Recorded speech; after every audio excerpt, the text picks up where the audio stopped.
Hi friends, welcome to our channel Ammi Chutney. இன்னைக்கு Wednesday வெரைட்டில முட்டைக்கோசு கேரட்லாம் சேர்த்து ஈஸியான அதே டைம்ல டேஸ்டான வெஜிடபிள் வடை எப்படி செய்யறதுன்னு பார்க்க போறோம்.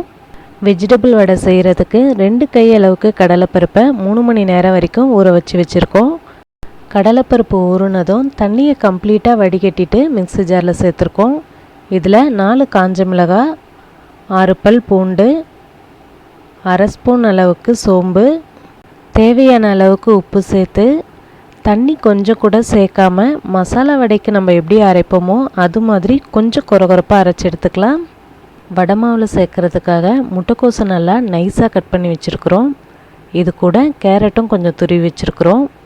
இது கூட கொஞ்சமாக கொத்தமல்லி தழையும் 2 பச்சை மிளகாவையும் 1 துண்டு இஞ்சியும் சின்ன சின்னதாக கட் பண்ணி வச்சுருக்கோம். இப்போது இது எல்லாத்தையும் வடை மாவில் சேர்த்து மிக்ஸ் பண்ணிக்கலாம். கேபேஜ் இது மாதிரி நைஸாக கட் பண்ணி சேர்த்தா தான் நல்லா வேகும். கட் பண்ணி வச்சுருந்த சின்ன வெங்காயத்தை சேர்த்துக்கலாம். இது கூட துருவி வச்சுருந்த கேரட்டையும் சேர்த்துக்கலாம். கொத்தமல்லி தழையை சேர்த்துக்கலாம். இதில் கட் பண்ணி வச்சுருந்த பச்சை மிளகாயும் இஞ்சியும் சேர்த்துக்கலாம். இப்போது இது எல்லாத்தையும் வடை மாவோடு சேர்த்து நல்லா கலந்து விட்டுக்கலாம். இதில் நம்ம கேபேஜும் கேரட்டும் தான் சேர்த்துருக்கோம்.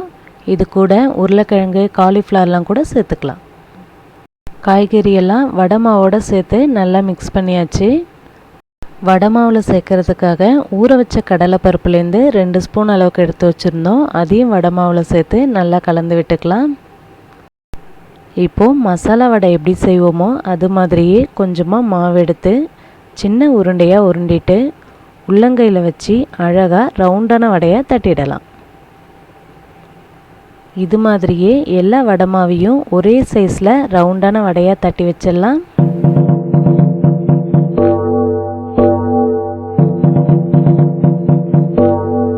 இப்போது இதெல்லாம் எண்ணெயில் சேர்த்து ஃப்ரை பண்ணி எடுத்துடலாம். எண்ணெய் சூடானதும் ஃப்ளேமை மீடியமில் வச்சுட்டு வடையெல்லாம் ஃப்ரை பண்ணி எடுத்துடலாம். எண்ணெய் சூடாகிறதுக்கு முன்னாடியே வடை போட்டோன்னா வடை உதிர்ந்துடும். அது மட்டும் இல்லை, எண்ணெய் குடித்த மாதிரியும் இருக்கும். வடை ஒரு சைடு வெந்ததும் திருப்பி விட்டுடலாம். ஹை ஃப்ளேமில் வச்சு வடையை ஃப்ரை பண்ணோன்னா மேலெல்லாம் கலர் சேஞ்ச் ஆகிடும். உள்ளார இருக்கிற வெஜிடபிள்ஸ்லாம் சரியாக வேகாது. அதனால் மீடியம் ஃப்ளேமில் வச்சு ஃப்ரை பண்ணி எடுத்துக்கலாம். வெஜிடபிள் வடை இது மாதிரி நல்ல கோல்டன் ப்ரௌன் கலரில் 2 சைடும் ஃப்ரை ஆனதும் எண்ணெயிலேருந்து எடுத்துடலாம். இப்போ நமக்கு சுட சுட அருமையான வெஜிடபிள் வடை ரெடி ஆகிடுச்சு. முட்டைக்கோசும் கேரட்டும் சேர்த்து செய்கிற ஈஸியான டேஸ்டான இந்த வெஜிடபிள் வடையை நீங்களும் உங்கள் வீட்டில் ட்ரை பண்ணி பார்த்துட்டு மறக்காமல் எப்படி இருந்ததுன்னு சொல்லி எங்களுக்கு கமெண்ட்ஸ் அனுப்புங்க. இந்த வீடியோ உங்களுக்கு பிடிச்சிருந்ததுன்னா உங்கள் ஃப்ரெண்ட்ஸோட வீடியோவை ஷேர் பண்ணிக்கோங்க. அம்மி சட்னி சேனலை சப்ஸ்கிரைப் பண்ணுங்கள். தேங்க்யூ.